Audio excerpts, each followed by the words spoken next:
Assalamualaikum warahmatullahi wabarakatuh. Alhamdulillahi rabbil alamin wa bihi nasta'in ala umuri dunya waddin wassalatu wassalam ala asyrafil anbiya'i wal mursalin sayyidina wa habibina wa syafi'ina wa qurrati a'yunina Muhammadin sallallahu alaihi wa ala alihi wa sahbihi wa sallam. Subhanaka la ilma lana illa ma 'allamtana innaka antal alimul hakim. Rabbi zidna ilma warzuqna fahma. Amin amin ya rabbal alamin. Allahumma inna nas'aluka ilman ladunni wal mashruba safiyan haniya wa habiya ghani.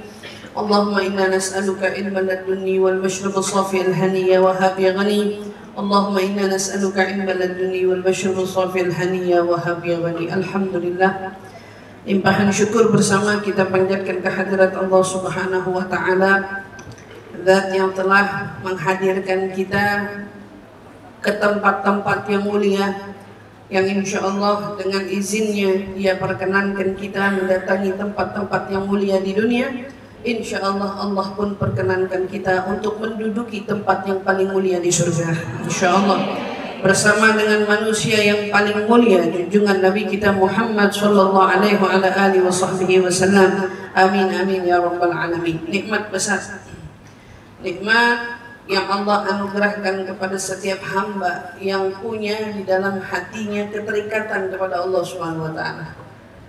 Hamba-hamba yang hatinya mulai terikat sama Allah, maka setiap amal perbuatannya pun akan terikat yang dilakukan karena Allah. Orang-orang yang hatinya sudah mulai condong kepada Allah, maka pasti amal perbuatannya pun akan selalu dia iringi karena Allah. Jangankan ibadahnya, jangankan puasanya, sholatnya, zikirnya, nuntut ilmunya, bahkan perbuatan-perbuatan yang biasa sekalipun, jika hati hamba tersebut telah dekat kepada Allah, maka orang tersebut pasti, nah itu catatannya, pasti dia punya perbuatan yang biasa berubah menjadi luar biasa, karena dari perbuatan biasa itu akan diiringi dengan niat karena Allah. Makannya, tidurnya, kerjanya, apapun itu, bahkan duduk santainya, semua perbuatan yang dia lakukan pasti dibalik itu perbuatan ada karena Allahnya. Jadi kalaupun dia makan karena Allah, kalaupun dia mandi karena Allah, kalaupun dia tidur karena Allah, dia berumah tangga, bina rumah tangga karena Allah, dia mau dapat keturunan dan dikasih sama Allah anugerah keturunan, itu pun alasan keinginannya punya keturunan karena Allah. Semua yang dia mau lakukan alasannya pasti karena Allah. Ini ciri-ciri siapa? Ciri orang yang di hatinya punya keterikatan kepada Allah. Tapi ada pun orang yang di hatinya tidak ada keterikatan sama Allah, jangankan perbuatan biasanya, bahkan ibadahnya pun bisa menjadi ibadah yang biasa-biasanya. Kemungkinan sholatnya pun bukan sholat yang luar biasa, antara diterima atau tidak. Zikirnya gitu juga, bukan zikir yang luar biasa, zikirnya antara diterima, antara tidak. Sedekahnya gitu juga, sedekahnya bukan wah-wah, tapi mau sedikit pun antara diterima atau tidak. Kenapa? Karena bisa jadi orang yang memang dasar hatinya tidak memiliki keterikatan kepada Allah, maka perbuatannya walaupun ibadah sekalipun bisa menjadi sia-sia dan semuanya menjadi hampa karena tidak didasari karena Allah. Inilah yang menjadi penyebab kenapa Allah Subhanahu wa taala menyebut salah satunya di dalam firman-Nya, inna sholata tanha 'anil fahsya'i wal munkar. Kata Allah bilang, salat itu bisa menjadi pencegah pelakunya dari perbuatan keji dan mungkar. Tapi di antara kita berapa banyak yang merasa sholat kita tuh, istilahnya sholat kita yang betul-betul bisa menghentikan kita dari perbuatan yang nggak benar. Zikir kita yang dikatakan ala bidzikrillahi tatmainnul qulub. Allah kan selalu depannya amal, akhirnya hasil. Gitu. Ada perbuatan dulu, kamu begini, hasilnya begini. Orang sholat dia bakal dapat ini. Orang zikir dia bakal dapat ini. Apa yang didapat dari orang zikir? Orang zikir hatinya tenang. Sesungguhnya dengan dia berzikir hatinya akan tenang. Tapi berapa banyak ada orang-orang yang mulutnya terus zikiran, terus qomat kamit, tapi tidak punya ketenangan jiwa. Ternyata tetap punya khawatir yang berlebih, gelisah, galau, sumpek, dan lain sebagainya. Kenapa sebabnya? Oh, bisa jadi zikir kita antara diterima atau tidak. Asal muasalnya, kenapa zikir kita bisa jadi antara diterima atau tidak? Karena zikir kita bisa jadi bukan karena Allah. Sumbernya karena hati kita belum betul-betul terikat kepada Allah. Dan tujuan kita setiap bulan itu hadir majelis taklim, duduk di majelis taklim. Kita berusaha nuntut ilmu dari tempat yang dekat maupun sampai yang jauh. Apa yang dicari? Kita mau merajut ikatan.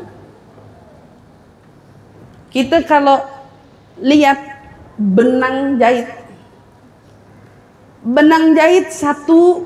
satu helai, mudah nggak diputus? Mudah. Tapi coba kita kumpulin benang sehelai itu berlapis-lapis. Saat benang yang sehelai tipis itu kita lapisi dengan benang yang kemudian berlapis-lapis, apakah dia mudah untuk diputus? Bahkan baju yang sudah dijahit, karena yang mengikut daripada ikatan itu bukanlah satu helai lagi, tapi baju yang sudah dijahit, seberapa sulitnya kita mau merobeknya dan mengoyakkannya. Hadirnya kita di majelis ilmu adalah salah satu sarana di mana kita ingin merajut adanya ikatan antara seorang hamba kepada Tuhannya. Dan semakin kita sering hadir, maka ikatan itu akan semakin tebal. Dan kala ikatan itu semakin tebal, maka tak mudah kita punya hati, terutama iman, digoyahkan. Ada orang yang merasa dengan sehelai tali benang yang dia rajut dengan Allah itu sudah cukup. Di masalah ada orang, saya kalau ngaji mah yang dekat-dekat aja dah. Kita nggak usah yang jauh-jauh aja deh, kita yang dekat-dekat aja. Bagus, dia telah merajut sesuatu, dia tetap merajut, tapi sayangnya yang dirajut hanya sehelai benang. Apakah ada kemungkinan rajutan itu akan terputus? Sangat mungkin. Makanya boleh jadi ada orang yang baru mendawamkan dirinya untuk hadir di majelis ilmu, tetapi jaraknya jarang-jarang. Nah ini, jarak untuk bermajelisnya itu ibaratnya jarang-jarang. Maka ada kemungkinan saat datangnya godaan, ujian, dan lain sebagainya, mungkin saja benang yang kau rajut itu terputus di tengah jalan. Makanya sekalinya putus, bisa mentalnya jauh banget. Gitu. Ada yang begitu putus, mentalnya jauh banget. Putus dia sama Allah. Terputus antara dia dengan Allah. Dan perlu kau ingat baik-baik bahwa saat kita terputus dengan Allah, itu adalah titik terburuk keadaan seorang hamba di hadapan Allah.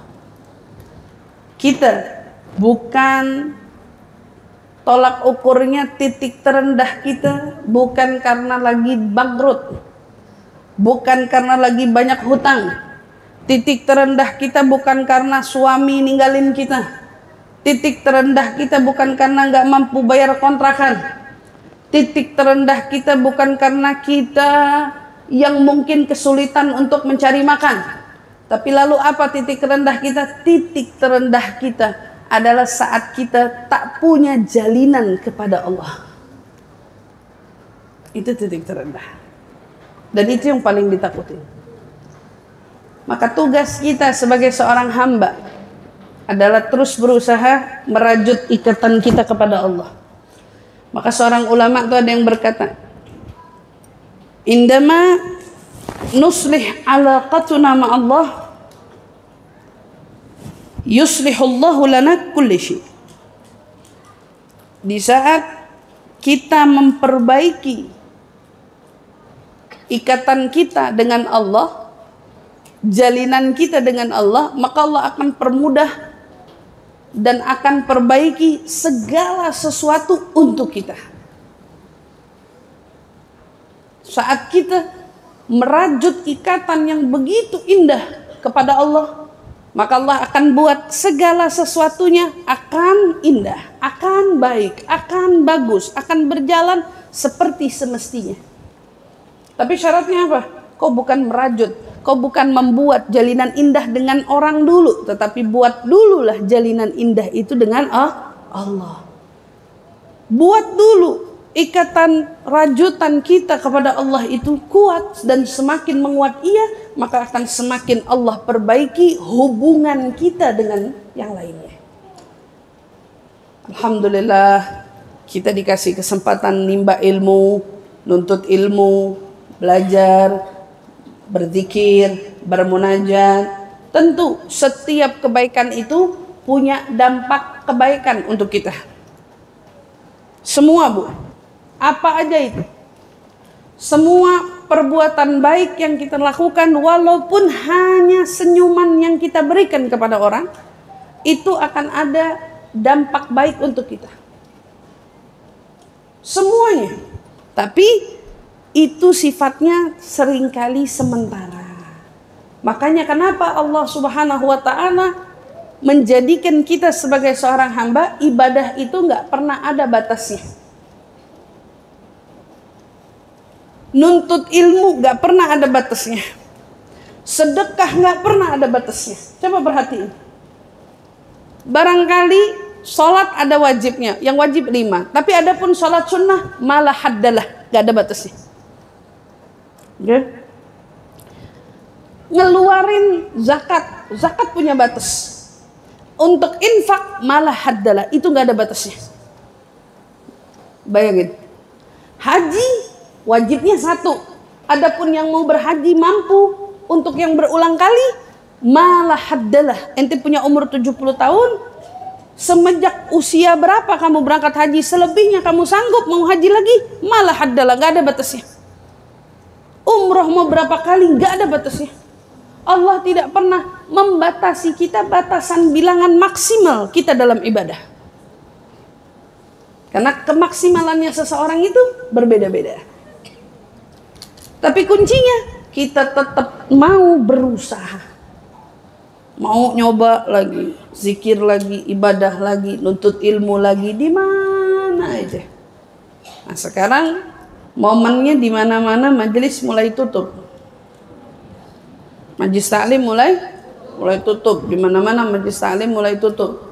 Bagaimana nih kita yang dawam-dawam, yang rutin-rutin, sementara kita sama-sama tahu bahwa sesungguhnya sebagaimana perumpamaan bumi tidak dapat hidup tanpa hujan, begitu pula hati takkan hidup tanpa ilmu. Bumi nggak bisa hidup ya kalau nggak punya air di dalamnya. Bumi nggak bisa terus berlangsung mengeluarkan hal-hal yang bermanfaat, tumbuhan, buah-buahan, sayuran untuk kita kalau nggak ada hujan. Semakin dia diguyur, semakin dia menyubur. Begitu juga hati.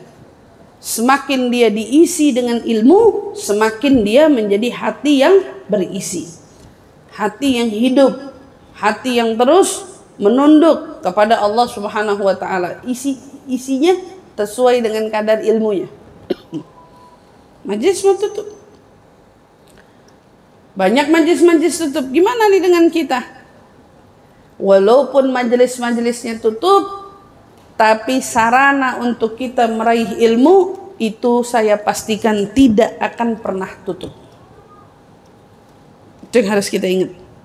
Majelis mau tutup, majelis ini tutup, majelis ini tutup, tapi kalau orang yang sungguh-sungguh di dalam menuntut ilmu, walaupun majelis mau tutup sana sini,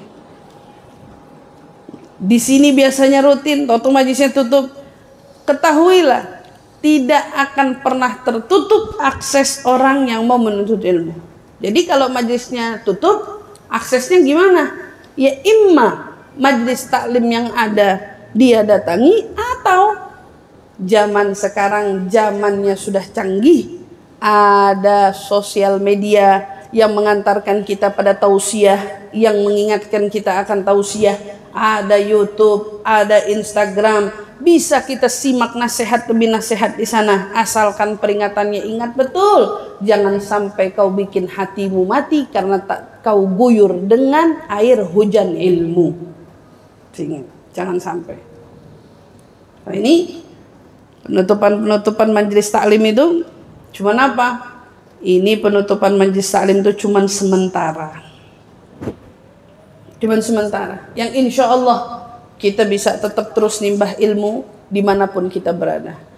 Dan lagi PR yang paling terpenting adalah saat majelis ilmu kemudian ditutup, kita seolah diminta untuk saling merenung dan mengintrospeksi diri. Nasihat-nasihat ilmu mana yang kiranya masih bisa kita amalkan sampai hari ini? Pasti waktu kita merikau, mengenang-enang nih ilmu selama setahun kita belajar, kira-kira yang ingat berapa persen? Kira-kira yang ingat berapa persen? Nah, inilah kenapa saya punya satu teori. Teorinya apa? Bila ada orang hari ini yang menangis akan masa lalunya yang pahit, karena mungkin dia trauma akan kejadian-kejadian yang sulit, maka dia perlu ingat baik-baik. Obatnya kau sembuh hanya satu. Gimana caranya Ustazah? Hapus ingatan. Gimana cara ngapus ya Ustazah? Yang namanya masa lalu itu gak mungkin bisa dilupakan. Saya ceramah mulai 2:30 lewat. Sekarang jam 3:05. Dari yang saya ceramahin yang ibu ingat berapa banyak?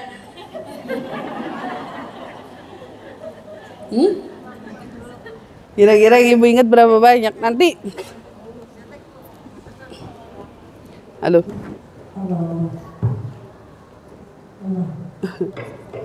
Oh, jatuh. Yang ibu ingat berapa banyak? Pastikan antara ceramah saya sekian banyak yang ingat aja di hati, sekenaknya aja. Wah Ustazah, alhamdulillah kita menyatet. Yang ibu catat juga yang penting aja. Betul apa enggak? Ibu bisa mencatat sesuatu yang ibu anggap penting. Kenapa tidak mau mengingat sesuatu yang hanya penting? Kenapa nggak mau ingat sesuatu yang penting? Kenapa yang mau ingat sesuatu yang pahit? Kenapa yang mau diingat sesuatu yang sakit? Kenapa yang mau diingat sesuatu yang sulit?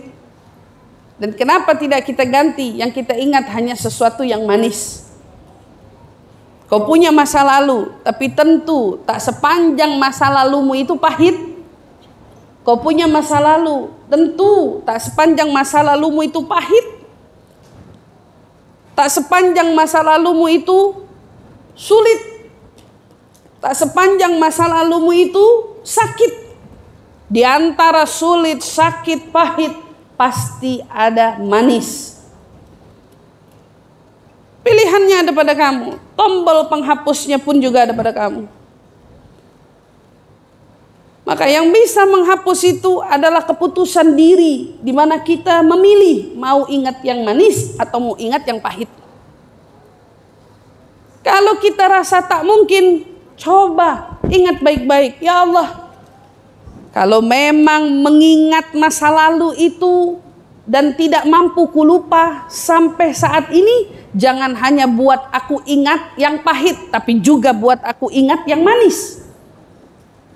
Buat juga aku ingat ilmu yang ku dapat dari majelis, agar setiap nasihat yang disampaikan ku ingat-ingat seperti ku ingat masa-masa pahitku. Oh, saya jamin itu jadi Imam Syafi'i.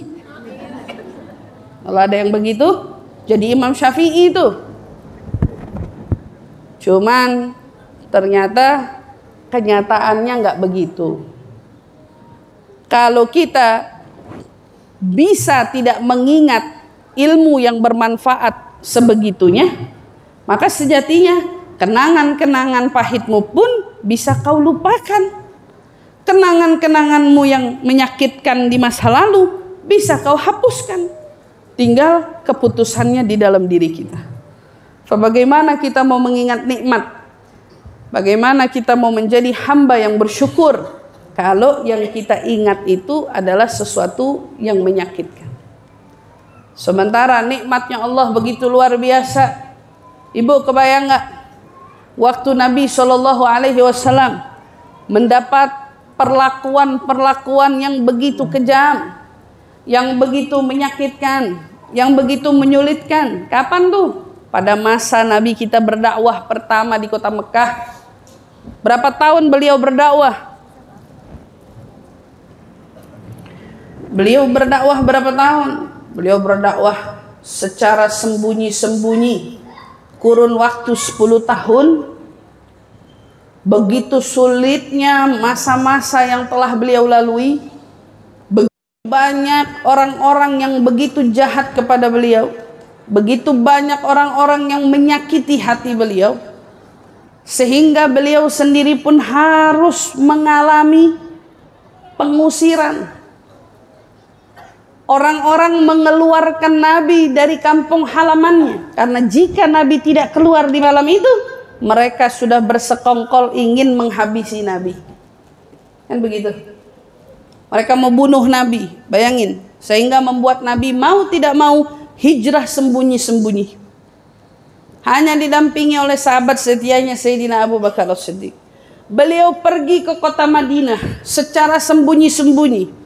Dengan berbagai macam pula hal-hal yang beliau lalui. Walaupun di Madinah beliau disambut, walaupun di Madinah beliau dicintai, walaupun di Madinah beliau dikasihi, namun serangan-serangan musuh yang tetap zalim kepada beliau luar biasa. Luar biasa. Tapi apa yang terjadi? Tatkala Nabi SAW Fathu Mekah, ini pembebasan kota Mekah, setelah melalui hal-hal sulit lainnya, nggak bisa saya ungkapin satu persatu karena waktu ya ibu-ibu. Sampai Nabi di waktu Fathu Mekah, setibanya Nabi di kota Mekah, Nabi cuman pesan bangunin saya tenda di makam Khadijah. Orang-orang kafir Quraisy berpikir masa itu Muhammad mau balik bawa pasukan, wah habis dah kita. Karena pikirannya orang jahat, orang yang pernah dijahatin pasti mau balas jahat lagi. Orang yang mikir ada orang balas dendam, ya pasti orang yang punya sifat berbalas dendam. Maka orang kafir-kafir itu mikir, ini Muhammad dengan pengikutnya datang dengan rombongan yang begitu banyak. Mereka seolah-olah udah apa? Berpikir Nabi mau ngajak perang. Nabi bentar lagi, wah habis deh kita. Punya rumah bakal, kenapa? Dulu kita soalnya jahat banget sama dia. Dulu kita luar biasa, sekarang dia udah punya pengikut sebanyak ini. Orang-orang kafir Mekah itu ketar-ketir. Tapi ternyata apa yang Nabi tawarin? Nabi cuman mau masuk Mekah aman. Gak peduli sama tuh orang-orang yang pernah nyakitin dia. Nggak ada satupun sifat ataupun perbuatan mereka yang sudah melukai Nabi, menyakiti Nabi, diungkit-ungkit sama Nabi. Nggak ada. Nabi bilang apa? Saya mau masuk ke Mekah dengan aman. Sehingga orang kafir pikir Muhammad masuk mereka nggak aman. Tapi kenyataannya apa?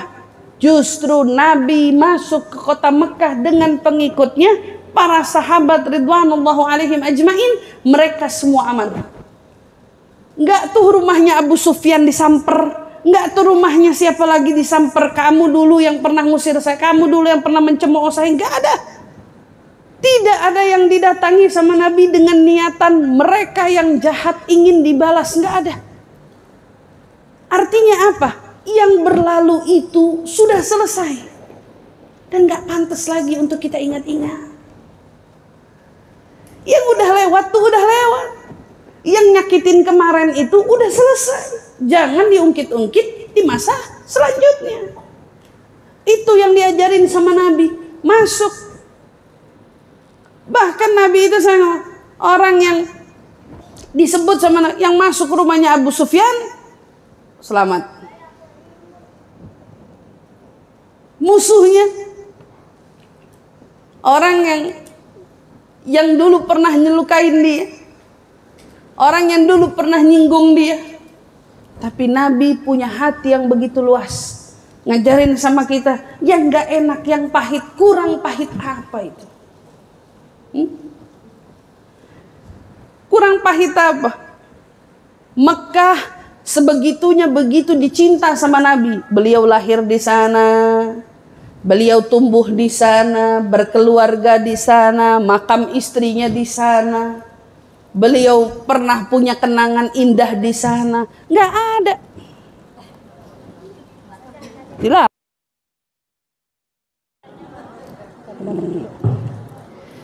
Beliau mah nggak pernah mau ingat yang nggak enak.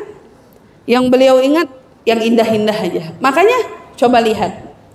Begitu Nabi mau balik ke Mekah, yang Nabi mau ingat tentang siapa? Tentang Sayyidah Khadijah. Bangunin saya tenda di sebelah makamnya Khadijah. Setelah 10 tahun beliau di Madinah, terus mau balik lagi nih ke kota Mekah, malah mintanya bangunin saya tenda di makamnya Khadijah. Kangennya sama Sayyidah Khadijah. Berarti apa? Nabi cuman rindu sama yang nyeneng-nyenengin aja. Betul apa enggak? Cuman mau ingat sama yang nyeneng-nyenengin aja. Kita juga begitu. Setiap orang dari kita pasti, saya jamin, pernah punya cerita pahitnya. Pernah punya cerita sulitnya. Pernah punya cerita yang menyakitkan untuknya. Tapi kau juga harus ingat, dari cerita-ceritamu yang menyakitkan, yang pahit, dan kemudian yang sulit, semua juga Allah hadirkan adanya cerita-cerita yang manis, yang perlu kau ingat untuk di hari nanti. Jadi kalau ngingat sesuatu yang manis, disuruh. Jadi kalau ngenang-ngenang hal-hal yang enak-enak kemarin boleh. Dan itu yang dilakuin sama Nabi. Nabi itu kalau ngomong sama istrinya, Sayyidah, mati lagi nih.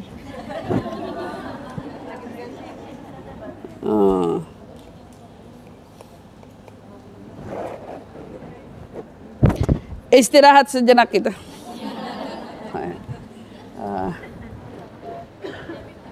Gak ada. 3 serempak alamatul gobul kan, insyaallah. Ya udah, saya ngomong pelan-pelan, mudah-mudahan ibu dengar ya. Jadi mengingat sesuatu yang lalu itu itu nggak jadi masalah. Tapi yang mana catatannya? Yang enak aja, yang indah aja. Rasulullah kalau ngomong sama Sayyidah Aisyah selalu suka bawa-bawa ceritanya Khadijah. Ceritain tentang Khadijah. Khadijah dulu tuh sama temennya baik. Khadijah dulu sama keluarganya baik. Khadijah dulu sama sama orang-orangnya baik. Diingat sama Nabi semua hal baik tentang yang baik-baik. Tapi kalau untuk sesuatu yang lain nggak ada. Tidak ada sedikit pun Nabi mengulang cerita yang nggak baik. Nabi ngulang apa? Ngulang kenangan yang nggak baik, nggak ada.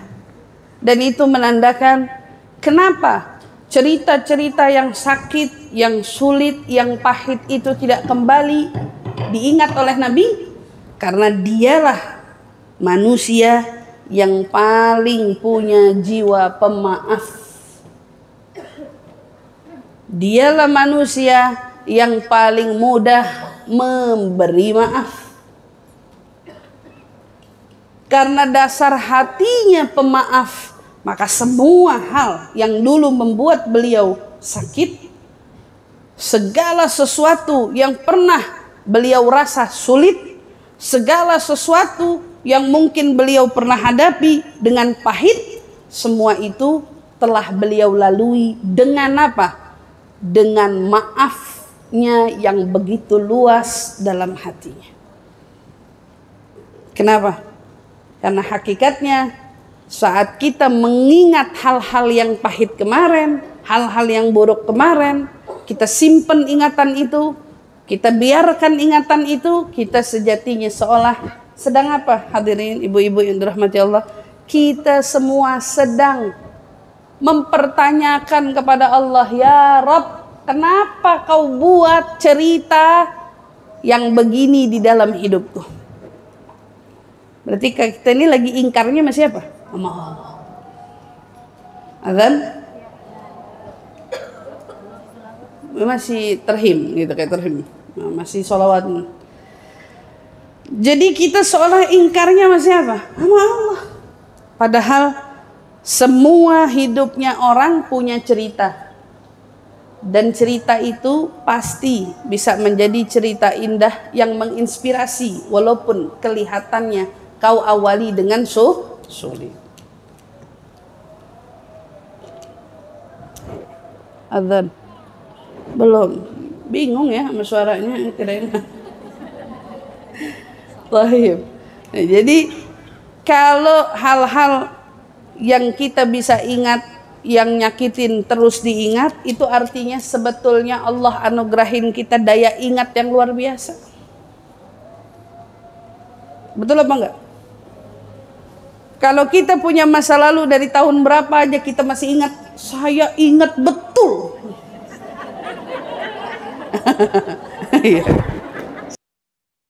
Betul. Dulu itu dia, wah, dia ngapain? Dulu itu saya lagi asik-asik makan, wah, saya punya makanan diambil sama dia.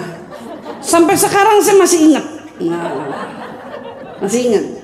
Bayangin kejadian berapa tahunnya yang lalu, bisa jadi kamu masih anak-anak aja kamu ingat. Berarti sebetulnya kamu itu jenius. Berarti kan kamu itu pinter. Betul apa enggak? Berarti kan kamu itu luar biasa. Apa yang menyebabkan kamu bisa ingat sampai sekarang? Karena perbuatan itu lekat dalam ingatan dan menyentuh perasaan. Itu. Rasaannya kesentuh. Pokoknya diingat. Kenapa hari ini kalau kajian kita nggak benar-benar ingat? Kalau kajian kita nggak jadi jenius semuanya. Kajian. Padahal semuanya punya kemampuan untuk jadi jenius loh. Kenapa kalau kita menuntut ilmu kita nggak jadi jenius? Karena kita tidak melibatkan hati kala menuntut ilmu. Tapi kalau sama orang muamalah kita pakai hati. Jadi kalau orang nyinggung kita sedikit, bapernya minta ampun. Kalau ada orang bersikap sedikit sama kita, luar biasa. Bahkan mimik wajahnya orang yang sinis sama kita bisa kita nggak lupain. Ingat, kemarin dia cemberutin aneh. Ingat, mau tidur kebayang muka cemberutnya. Terus kebayang-bayang, terus keinget-inget. Ada orang nggak sengaja apa aja statusnya, sampai sekarang anak masih ingat. Dia pasang status jamnya jam sekian.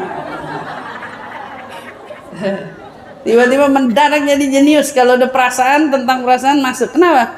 Karena yang saat kau jalani itu melibatkan hatimu. Tapi kalau ilmu nggak begitu.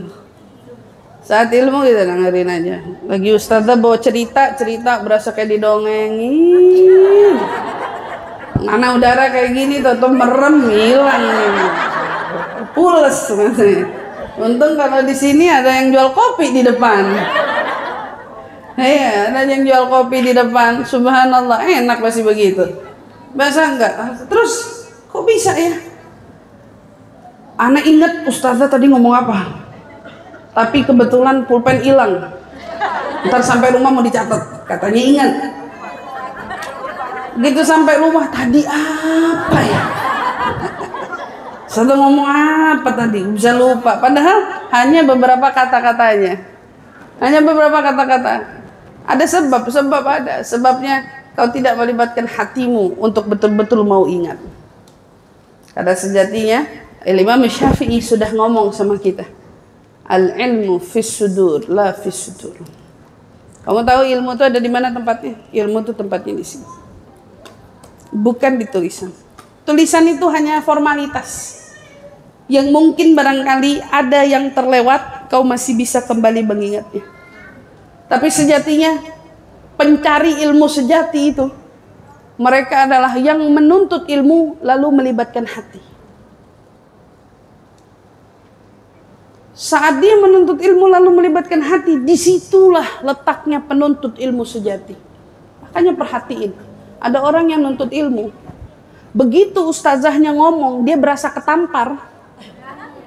Ya Allah, ustazah ngomong pas banget. Katanya, iya, ustazah ngomong pas banget. Ya Allah, itu aneh semua, katanya. Dia ngomong begitu. Itu kenapa tuh dia bisa ngomong kayak gitu? Karena dia libatkan hatinya. Dan orang yang saat itu merasa ceramahnya pas banget, terus berkenaan dengan hatinya, itu ceramah yang gak akan pernah bisa dia lupa. Jadi sejatinya itu bukan penceramahnya doang, tetapi diri kita juga menentukan.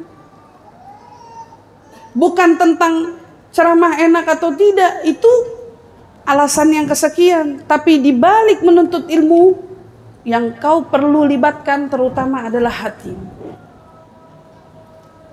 Di saat kita belajar, hatinya di mana?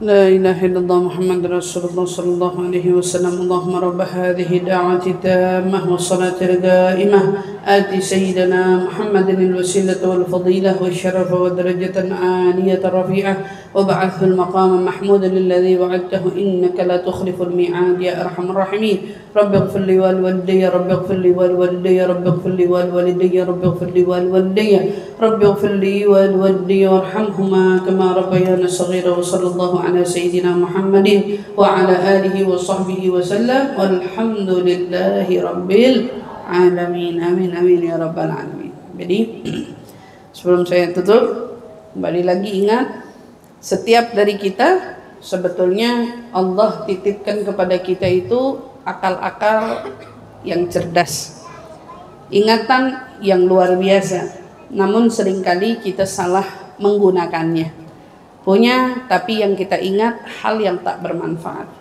Tapi mulai saat ini insya Allah, tiap kali kita menghadiri majelis ilmu, setiap kali kita mendengarkan nasihat-nasihat yang bermanfaat, maka kita bukan hanya mendengarkannya melalui telinga, tetapi juga kita turut melibatkan hati kita agar apa yang kita dengar tak bisa kita lupa. Insya Allah amin ya rabbal alamin. Adapun hal-hal yang tidak menyenangkan di masa-masa yang lalu, yang telah berlalu dari kita. Kita pasrahkan semuanya kepada Allah. Kita maafkan yang mungkin pernah menyakiti dan melukai kita. Apalagi terlebih kita sudah ada di ujung bulan Rajab, yang sebentar lagi kita akan masuk daripada bulan Sya'ban. Mudah-mudahan apa yang tersisa dari Rajab Allah berikan kepada kita kesempatan untuk mendapat meraih kebaikan dan kemanfaatan serta pengampunan yang Allah limpahkan kepada seluruh hamba-hambanya yang saleh, hamba-hambanya yang terpilih di bulan ini. Mudah-mudahan kita menjadi salah satu hamba tersebut yang Allah ampuni, yang Allah kasihi, yang Allah cintai, yang Allah sayangi, yang mudah-mudahan insyaAllah Allah berkahi semua kebaikannya, amin ya rabbal alamin. Juga mudah-mudahan Allah subhanahu wa ta'ala sampaikan kita untuk meraih keberkahan yang ada di bulan Sya'ban. Kita mudah-mudahan meraih keberkahan, kebaikan yang berlipat ganda dari Allah Subhanahu wa taala, dan Allah mudah-mudahan panjangkan umur kita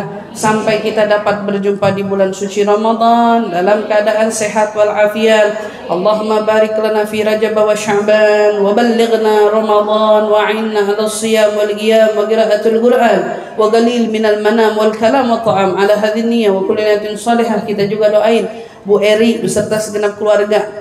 Tumben-tumbenan nih kali Bu Erinya ada. Biasanya pengajian Bu Eri kagak ada. Lagi melanglang buana entah di mana. Mudah-mudahan Allah panjangin umurnya, sehatkan badannya, berkahi usahanya, berkahi setiap kegiatannya. Mantunya yang lagi kurang sehat Allah angkat penyakitnya. Keluarganya mudah-mudahan segenap anak cucunya diberikan kesehatan, keafiatan, perlindungan dari Allah Subhanahu wa taala. Berkat junjungan Nabi kita Muhammad sallallahu alaihi wasallam, apa yang dihajatkan dirinya maupun yang dihajatkan oleh kita, mudah-mudahan insyaallah semua diijabah oleh Allah Subhanahu wa taala. Ala hadhihi niyyah wa kullu niyatin salihah jami'ah syamila wa ila hadratin Nabi Muhammadin sallallahu alaihi wasallam. Al-Fatihah. الشيطان الرجيم. بسم الله الرحمن الرحيم. الحمد لله رب العالمين الرحمن الرحيم مالك يوم الدين إياك نعبد وإياك نستعين اهدنا الصراط المستقيم صراط الذين أنعمت عليهم غير المغضوب عليهم ولا الضالين آمين ya rabbal alamin. Saya selaku guru tetap di majelis ini mohon dibukakan pintu maaf yang sebesar-besarnya bila selama saya mengajar terdapat kesalahan, kekhilafan baik yang disengaja maupun tidak. Adapun ibu-ibu insyaallah yang punya salah sama saya, namanya manusia nggak luput dari kesalahan, insyaallah semuanya udah saya maafin. 00 kita ketemu di bulan Ramadan, insyaallah sampai ba'dal Id berjumpa lagi dalam keadaan sehat walafiat. Mudah-mudahan Allah terima semua kebaikan dan amal perbuatan yang kita lakukan untuknya, amin ya rabbal alamin. Cukup sekian dari saya, terima kasih atas segala perhatiannya, kurang lebihnya mohon maaf. Wassalamualaikum warahmatullahi taala wabarakatuh.